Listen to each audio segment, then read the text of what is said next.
नमस्कार, आप देख रहे हैं आवाज इंडिया, देश की भरोसेमंद आवाज। मैं हूं पिंकी। खबरों का सिलसिला शुरू करने से पहले आइए नजर डाल लेते हैं आज की हेडलाइंस पर। भारत ब्राजील ट्रेड डील पर हुए हस्ताक्षर, पीएम मोदी बोले आतंकवाद के खिलाफ साथ खड़े होंगे। छठी बार भारत पहुंचे ब्राजील के राष्ट्रपति, बोले साथ मिलकर आगे बढ़ेंगे। भिवंडी कोर्ट में पेश हुए राहुल गांधी, कहा माफी नहीं ट्रायल फेस करूंगा। कांग्रेस के प्रदर्शन पर बीजेपी आक्रामक, सुधांशु त्रिवेदी ने यूथ कांग्रेस को कहा लश्करे राहुल। और सीएम रेखा गुप्ता ने लॉन्च किया जन सुनवाई ऐप, 15 दिन में समाधान मिलने पर दावा। अब खबरें विस्तार से। भारत और ब्राजील के संबंधों में एक नया अध्याय जुड़ गया है। आज दोनों देशों के बीच ट्रेड डील पर औपचारिक हस्ताक्षर हुए। प्रधानमंत्री नरेंद्र मोदी और ब्राजील के राष्ट्रपति लुइस इनासियो लूला डी सिल्वा के बीच द्विपक्षीय वार्ता में कई अहम मुद्दों पर सहमति बनी। पीएम मोदी ने राष्ट्रपति लूला और उनके प्रतिनिधिमंडल का स्वागत करते हुए कहा कि उनके विजन और नेतृत्व से भारत ब्राजील संबंधों को निरंतर मजबूती मिली है। दोनों नेताओं के बीच पिछले वर्षों में हुई मुलाकातों ने आपसी विश्वास को और गहरा दिया है। दोनों देश आतंकवाद के खिलाफ मिलकर काम करने के लिए प्रतिबद्ध हैं। इस दौरे को ऐतिहासिक एआई इम्पैक्ट समिट से भी जोड़ा गया है, जिससे रणनीतिक साझेदारी को नई ऊर्जा मिली है। दोनों देशों ने आपसी सहयोग को नई ऊंचाई देने का संकल्प दोहराया। प्रधानमंत्री मोदी ने बताया कि ब्राजील लैटिन अमेरिका में भारत का सबसे बड़ा व्यापारिक साझेदार है और दोनों देश व्यापार को अगले 5 वर्षों में 20 अरब डॉलर से आगे ले जाने का लक्ष्य रखते हैं।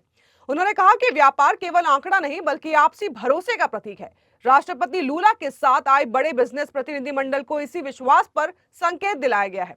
टेक्नोलॉजी और इनोवेशन के क्षेत्र में सहयोग को विशेष प्राथमिकता दी गई है।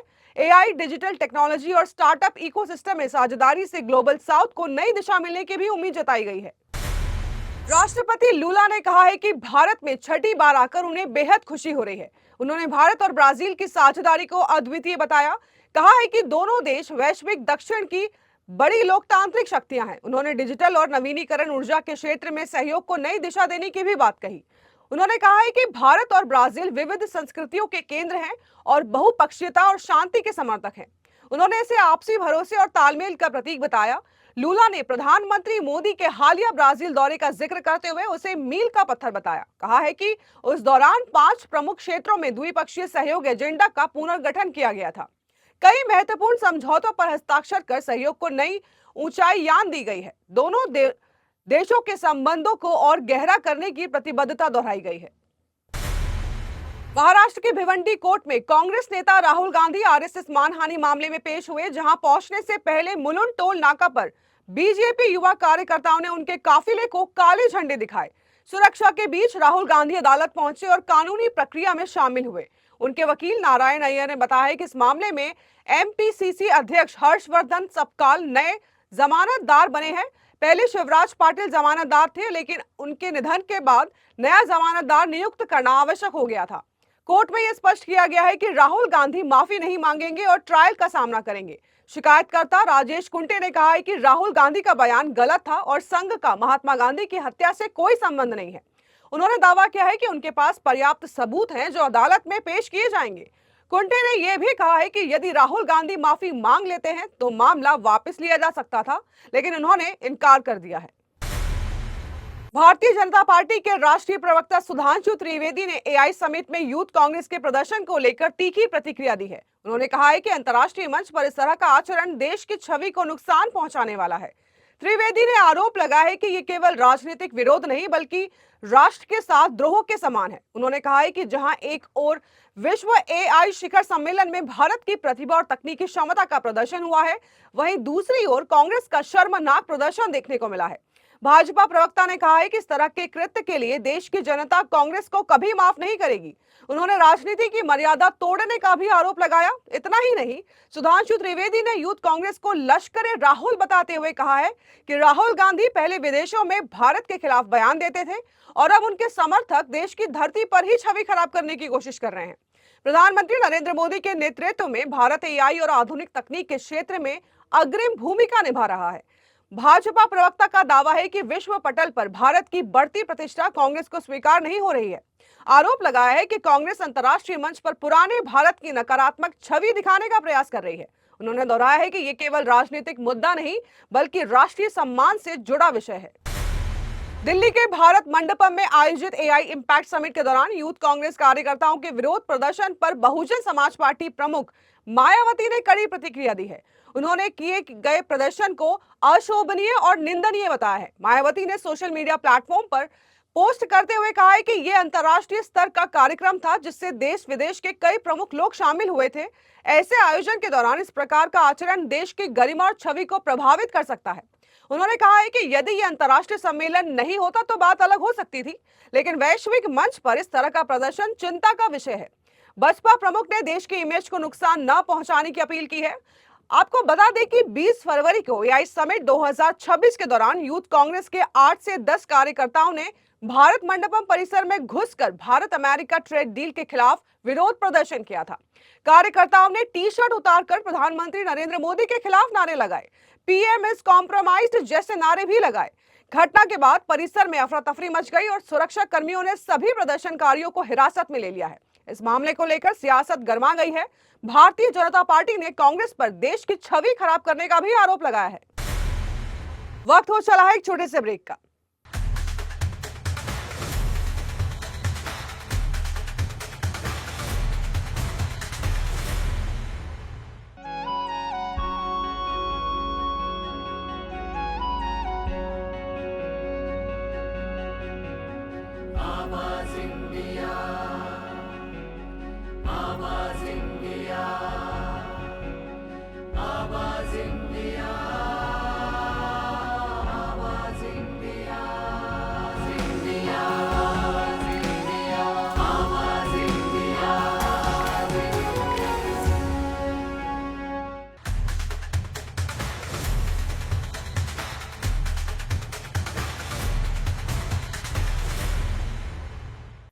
ब्रेक के बाद आप सभी का स्वागत है। बढ़ते हैं अगली खबर की ओर।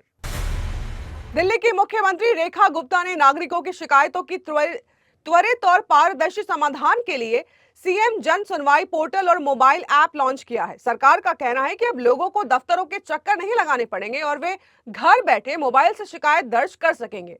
इस पोर्टल के जरिए ई डिस्ट्रिक्ट सेवाओं से जुड़ी सभी समस्याएं आसानी से दर्ज की जा सकेंगी। साथ ही ईडब्ल्यूएस, डीजी और CWSN श्रेणियों से संबंधित शिकायतें भी ऑनलाइन की जा सकेंगी। डिजिटल सेवा पोर्टल को भी इससे जोड़ा गया है ताकि अधिकतर सरकारी सेवाएं एक ही मंच पर उपलब्ध हो। सरकार का उद्देश्य है कि नागरिकों को सरल और एकीकृत सुविधा मिले। दिल्ली सरकार ने घोषणा की है कि हर शिकायत का समाधान 15 दिनों के भीतर किया जाएगा। शिकायतकर्ताओं को उसकी अर्जी की स्थिति की अपडेट मोबाइल पर मिलती रहेगी। अगर किसी स्तर पर देरी होती है तो उसकी भी निगरानी की जाएगी। सरकार का कहना है कि इस व्यवस्था से पारदर्शिता और जवाबदेही दोनों सुनिश्चित होंगे। किस अधिकारी के पास मामला लंबित है और कितने समय से है, इसकी जानकारी सिस्टम में दर्ज होगी। इससे विभागीय कामकाज में तेजी आने की उम्मीद जताई जा रही है। सीएम योगी आदित्यनाथ ने शनिवार को किसानों को बड़ा तोहफा दिया है। उन्होंने 2 लाख से अधिक लाभार्थियों के खातों में 460 करोड़ रुपए की धनराशि ट्रांसफर की है। प्रधानमंत्री फसल बीमा योजना के तहत 2 लाख से अधिक किसानों को 285 करोड़ रुपए की क्षतिपूर्ति राशि प्रदान की गई है। वहीं मुख्यमंत्री कृषक दुर्घटना कल्याण योजना के अंतर्गत 3,500 लाभार्थी परिवारों को 175 करोड़ रुपए की सहायता दी गई है। सरकार ने इसे किसानों और उनके परिवारों के लिए आर्थिक संबल बताया है। मुख्यमंत्री ने कहा है कि राज्य सरकार किसानों के हितों की रक्षा के लिए प्रतिबद्ध है। इस पहल से प्राकृतिक आपदाओं से प्रभावित किसानों को राहत मिलेगी। मुख्यमंत्री ने आपदा प्रबंधन को लेकर भी अपनी सरकार की प्राथमिकताओं का उल्लेख किया है। उन्होंने कहा है कि राज्य में आपदा मित्र अभियान को मजबूती दी गई है और प्रधानमंत्री नरेंद्र मोदी की पहल को आगे बढ़ाया गया है। प्रदेश के 25 जिलों में एनसीसी, एनएसएस, एनवाईकेएस और भारत स्काउट्स एंड गाइड समेत 29,772 युवा वॉलंटियर्स को प्रशिक्षण दिया गया है। इन स्वयंसेवकों को आपदा प्रबंधन से जुड़े कार्यक्रमों में सक्रिय भूमिका दी गई है। मुख्यमंत्री ने कहा है कि सरकार बदलते ही आपदा प्रबंधन को लेकर त्वरित कार्रवाई शुरू की गई थी। राज्य सरकार का लक्ष्य है कि हर स्तर पर जल्दी और प्रभावी राहत सुनिश्चित की जाए। दिल्ली में संभावित आतंकी हमले को लेकर सुरक्षा एजेंसियों ने अलर्ट जारी किया है। इनपुट के अनुसार ऐतिहासिक लाल किला के सामने धमकी की साजिश रची जा सकती है। इसके अलावा चांदनी चौक सहित मंदिरों को भी संभावित निशाने पर बताया गया है। सूत्रों का दावा है कि लश्कर-ए-तैयबा एक्टिव हो गया है और आईईडी हमले की योजना बना रहा है। बताया जा रहा है कि 6 फरवरी को इस्लामाबाद की एक मस्जिद में हुए विस्फोट के बाद बदले की मंशा से यह साजिश रची जा रही है। खुफिया एजेंसियों ने पहले भी बड़े धार्मिक स्थलों को संभावित निशाना बनाए जाने की चेतावनी दी थी। राजधानी में सुरक्षा व्यवस्था को और कड़ा कर दिया गया है और सुरक्षा सूत्रों के अनुसार इस्लामाबाद की मस्जिद में हुए आत्मघाती हमले में 31 लोगों की जान चली गई और 160 से अधिक लोग घायल हुए थे। हालांकि उस हमले की जिम्मेदारी इस्लामिक स्टेट ने ली थी, फिर भी बदले की आशंका जताई जा रही है। इससे पहले 10 नवंबर 2025 को लाल किले के पास कार विस्फोट की घटना में 12 लोगों की जान गई थी और कई लोग घायल थे। अल फलाह विश्वविद्यालय से जुड़े एक डॉक्टर का नाम भी उस मामले में सामने आया था। डीएनए जांच के आधार पर उसकी पहचान की पुष्टि भी की गई थी। इन घटनाओं को देखते हुए एजेंसियां किसी भी नई साजिश को लेकर सतर्क हैं। आखिरकार वो पल आ ही गया जिसका रजनीकांत और कमल हासन के फैंस को दशकों से इंतजार था। दक्षिण सिनेमा के दो दिग्गज 47 साल बाद फिर से बड़े पर्दे पर साथ नजर आने वाले हैं। दोनों सुपरस्टार निर्देशक नेल्सन की फिल्म KHXRK में एक साथ दिखाई देंगे। फिल्म का प्रोमो आ गया है, जिसके बाद सोशल मीडिया पर उत्साह की लहर दौड़ गई है। फैंस लंबे समय से इस रीयूनियन की मांग कर रहे थे। प्रोमो सामने आते ही फैंस ने इसे यादगार पल बताया। इस खबर ने साउथ सिनेमा के दर्शकों की उम्मीदें और बढ़ा दी हैं। आपको बता दें कि कमल हासन और रजनीकांत आखिरी बार 1979 में रिलीज हुई फिल्म अलामुद्दीन अलमुथा विलाकुम में साथ नजर आए थे, जिसके बाद से उनकी जोड़ी फिर बड़े पर्दे पर नहीं दिखी। करीब 5 दशक बाद दोनों का पुनर्मिलन फैंस के लिए किसी तोहफे से कम नहीं है। 3 मिनट 46 सेकंड के प्रोमो में दोनों सितारे रेट्रो लुक में दिखाई दे रहे हैं और हल्की फुल्की नोकझोंक भी नजर आती है। प्रोमो में आजा राजा गीत शामिल है, जिसे बबलू ने लिखा है, चिंटू ने आवाज दी है और संगीत अनिरुद्ध ने तैयार किया है। इससे पहले फिल्म का पोस्टर जारी किया गया था, जिसमें दोनों के हाथों की झलक और दमदार संदेश दिखा था। पोस्टर पर लिखा था, कुछ मर्द नियम बनाते हैं, कुछ मर्द राज करते हैं। अब फैंस इस फिल्म की रिलीज का बेसब्री से इंतजार कर रहे हैं। T20 वर्ल्ड कप 2026 के ग्रुप स्टेज के आखिरी मुकाबले में पल्लेकेले स्टेडियम में ऑस्ट्रेलिया और ओमान के बीच खेले गए मैच में मिचेल मार्श ने तूफानी पारी खेली है। मार्श ने नाबाद 64 रन बनाए और उनका स्ट्राइक रेट 193.94 का रहा। खास बात यह रही कि उनकी अपनी पारी 64 में से 53 रन पावर प्ले के पहले 6 ओवर में ही बना दिए। ये T20 वर्ल्ड कप इतिहास में पावर प्ले का दूसरा सबसे बड़ा व्यक्तिगत स्कोर है। इस प्रदर्शन के साथ मार्श ने रोहित शर्मा के 51 रनों के रिकॉर्ड को पीछे छोड़ दिया है। रोहित ने 2024 में ऑस्ट्रेलिया के खिलाफ पावर प्ले में 51 रन बनाए थे और अब वे तीसरे स्थान पर खिसक गए हैं। इस सूची में मार्श दूसरे नंबर पर पहुंच गए हैं। हालांकि शीर्ष स्थान पर अब भी नीदरलैंड के स्टीफन मायबर्ग काबिज हैं। पावर प्ले में सबसे बड़े स्कोर का रिकॉर्ड स्टीफन मायबर्ग के नाम है, जिन्होंने 2014 में आयरलैंड के खिलाफ 97 रन बनाए थे और 12 साल से ये रिकॉर्ड उन्हीं के नाम है। इस लिस्ट में केएल राहुल, ईशान किशन और क्विंटन डिकॉक जैसे बल्लेबाज भी शामिल हैं। ईशान किशन ने नमीबिया के खिलाफ पावर प्ले में अर्धशतक जड़ा था, जबकि केएल राहुल ने स्कॉटलैंड के खिलाफ 50 रन बनाए थे। मैच की बात करें तो ओमान की टीम पहले बल्लेबाजी करते हुए 104 रन पर सिमट गई। एडम जंपा ने शानदार गेंदबाजी करते हुए 4 विकेट झटके और ओमान को 16.2 ओवर में ही ऑल आउट कर दिया। 105 रनों के लक्ष्य का पीछा करते हुए ऑस्ट्रेलिया ने 9.4 ओवर में ही जीत दर्ज कर ली है। इस जीत के साथ ऑस्ट्रेलिया ने अपने T20 वर्ल्ड कप अभियान का समापन दमदार अंदाज में किया। तो देश और दुनिया की बड़ी खबरों में फिलहाल के लिए इतना ही। जुड़े रहिए आवाज इंडिया के साथ, जल्द होगी मुलाकात। तब तक के लिए नमस्कार।